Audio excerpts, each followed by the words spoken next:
He asked our son to help him pick out which shade of pink he wanted, which crib to get, what the theme should be, etc., and it was all so adorable. I don't want to reveal any personal medical history, so forgive me for being vague with the descriptions. At our last doctor's visit a few days ago, we were given the news that our daughter has several severe birth defects. They think that she could possibly survive the birth, but any life that she gets to experience will be painful for her. There have been medical cases of babies with the same conditions, rarely surviving from early childhood to the teenage years, and these poor children suffer with so much pain and are uncomfortable their entire lives. They are very low functioning and need around-the-clock care, as well as several uncomfortable surgeries to try and give them a better quality of life. We were both heartbroken and cried for hours together in the car, then we drove home in silence. Neither of us said anything until my husband began to quietly mumble his thoughts.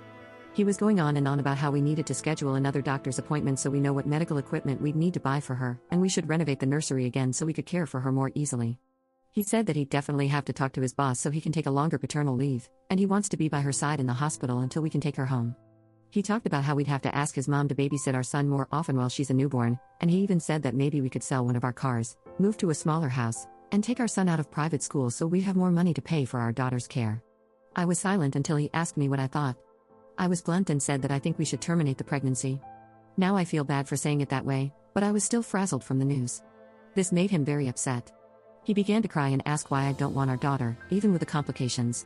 I mentioned our previous termination, and he said it was different because it was unplanned and we had no way to take care of the child. Now, we're in a pretty good place financially, so theoretically we could shoulder the cost of our daughter. I have a bit of personal history with this type of situation. My best friend in high school was at my house all the time because her parents were way too busy with her severely low-functioning older brother. They did love her, but she was pushed to the side her entire childhood, and I told him this story. He said that we do better by our son and daughter, and that my best friend's parents were stupid for having a second child, after already knowing they'd need to give the older brother extra care and attention. He then seemed hopeful for a minute, asked if I was just afraid. He promised that he'd be by my side the entire time and we could do this together. I told him it's not about fear. Our daughter will be in constant pain if she's born, and it would be a short and painful life for her.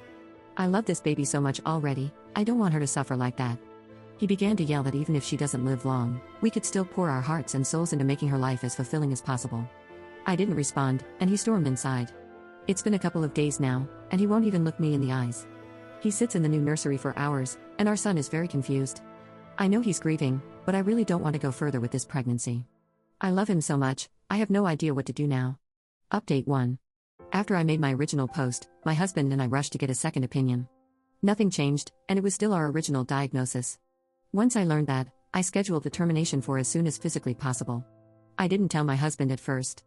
He kept on raving about how we could give her as much love in her life as we can, and I feel bad for this now, but I snapped and angrily told him I was terminating the pregnancy, that I know how he feels, but I will not allow my daughter to suffer just because he wants to love her.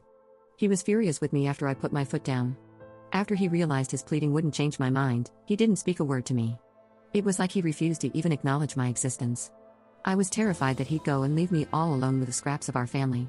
I tried to explain it to my son, but he doesn't understand because he's too young. Then, the night before the procedure, my husband stepped into my room and apologized for everything and promised to be more supportive of me from now on. I was so happy and relieved I started to sob, and he held me all night.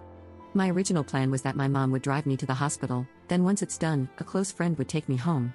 Since it was only the night before, he said he couldn't miss a full day of work, but really wanted to drive me home. I agreed to let him, and the procedure was done the following morning. My son had a long sleepover with my best friend's family, because I didn't want him to see me like this. In the morning, the termination was done, and it went fine with only minor physical pain, but the emotional toll was crushing. After I was done, he didn't show up to get me.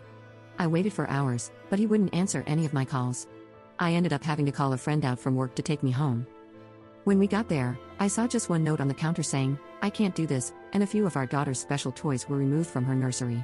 My entire life has fallen apart in a matter of days. I asked my mom to watch my son for a little while, and I still can't contact my husband. Everything feels so pointless.